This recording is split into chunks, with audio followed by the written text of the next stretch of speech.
জীবনে হয়েছে খুব জ্বালা, বরের জন্য যাই করুক না করো বরের মন পাচ্ছে না। তো খুব খুব একদিন ভেবেছে সারাদিন যে বরের মন পেতে গেলে কি করব। দিয়ে পাড়ার দোকান থেকে 1 কেজি মাংস কিনে এনেছে, কষিয়ে রান্না করেছে বরকে খাওয়াবে বলে। বর বাড়ি ঢুকতে না ঢুকতেই বলছে, এই শুনছ, শোনো না গো, এই তোমার জন্য না আমি ভালো করে চিকেন রান্না করে দিচ্ছি, কষি কষি একটু রুটি দিয়ে খেয়ে বলবে কেমন হয়েছে। বর তো হেভি খুশি। বর মুখে তুলতে না তুলতে থু থু করে ফেলে দিয়ে বলে, ছি, একেবারে গোবরের মতো হয়েছে। বাবা, তুমি গোবরও টেস্ট করে দিয়ে রেখেছ?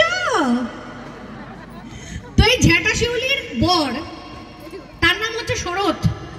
শরৎদা একদিন দেখছি পাড়ার মোড়ে দাঁড়িয়ে দাঁড়িয়ে খুব কান্নাকাটি করছে। বলছি, কি গো শরৎদা, তুমি কাঁদছো কেন? আর বলিস না রে, শিউলির এত মুখে কথা বেড়েছে কি বলবো, যাচ্ছি মুখ ঝাপটানি খেয়ে বাড়ির বাইরে চলে আসছি। জানিস, একটু আগে একটু ভালো মন্দ বললাম, কিছু রান্না করে দাও, ঠাই ঠাই করে দুটো চড় মারলো আমাকে, চড় খেয়ে বাইরে এসে কান্নাকাটি করছি। বলছে, এ বাবা, আমাকে বলেছো কাউকে যেন বলো না বউয়ের হাতে মার খেয়েছো। তুমি এক কাজ করো বুঝলে শরৎদা, তুমি বাড়ি গিয়ে আজকে বউকে একটা চেন গিফট করো, একটা চেন উপহার দাও, দেখো মেয়েদের মন একেবারে গলে জল। বুঝে সত্যি? আমি হ্যাঁ যাও। গেছে। পরের দিন থেকে শরৎদা আবার হাওয়া করে কাঁদছে। বলছি, কি গো, কি হয়েছে? তোমাকে যে বললাম চেন গিফট করতে। বলছি, করেছিলাম তো, তারপরও লাথি মেরে বের করে দিল জানিস। বলছি, কেন? তুমি নিশ্চয়ই সোনার চেন দাওনি, রূপোর চেন দিয়েছিলে তো। বলছি, উড়ে